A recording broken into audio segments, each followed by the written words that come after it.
obra de Roca.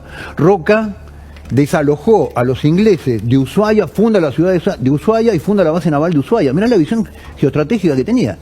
Igualmente digo, viendo estas imágenes no pasa nada, no hay un castigo para nuestros gobernantes. Sí. Tuvimos la palabra de un veterano hace un ratito nada más también, y él nos decía, yo pensé que nos iban a reunir a todos los veteranos en un mismo lugar. Nunca. Y jamás pasa eso. ¿Por qué la fragmentación? Claro, porque el negocio de la política es la partición, la fragmentación. Han fragmentado la sociedad. El modelo de política identitaria, lo que es el mismo fenómeno que está pasando en Chile ahora, ¿no?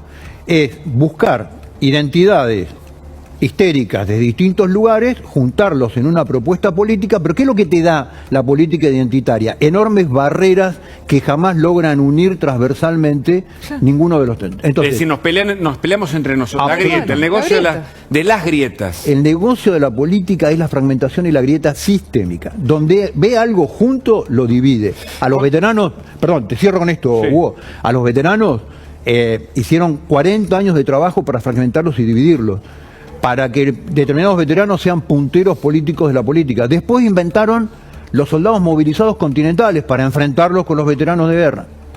El negocio de la política en la Argentina no es unir, es dividir. Quiero ir para atrás porque hay por lo menos dos anécdotas que quiero que cuentes, que la gente tal vez no la conozca.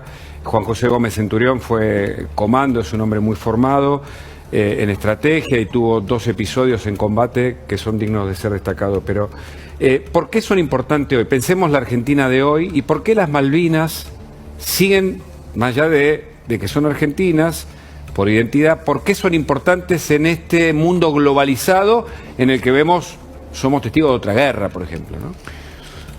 Malvinas obviamente no es solamente el tema de la herencia, del pasado y de los legítimos derechos de posesión. Malvinas también es el futuro. El continente del futuro es el continente antártico.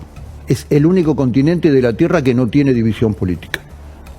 Tiene pretensiones a través del Tratado Antártico, pretensiones de división, pero no tiene división todavía política. El Tratado Antártico dura hasta el 48, hasta el 2048, si es que antes los tratantes no se deciden a disolverlo. Ahora, la segunda mitad del siglo XXI va a tener que ver con determinados recursos que están en la Antártida. Por ejemplo, el agua. La mayor fuente de agua potable del mundo está en la Antártida. Cuando la Agenda 2030 te dice la distribución equitativa del agua, ¿qué agua crees que está empezando a pensar a gerenciar? El agua de la Antártida. Los hielos eternos de la Antártida. Entonces, la Antártida para la Argentina, la proyección geopolítica natural de la Argentina está hacia el Atlántico Sur y a la Antártida, no sea Bolivia. Cuando el kirchnerismo dice traslademos la capital al norte, te está hablando de la geopolítica del narcotráfico, que se vincula con el norte.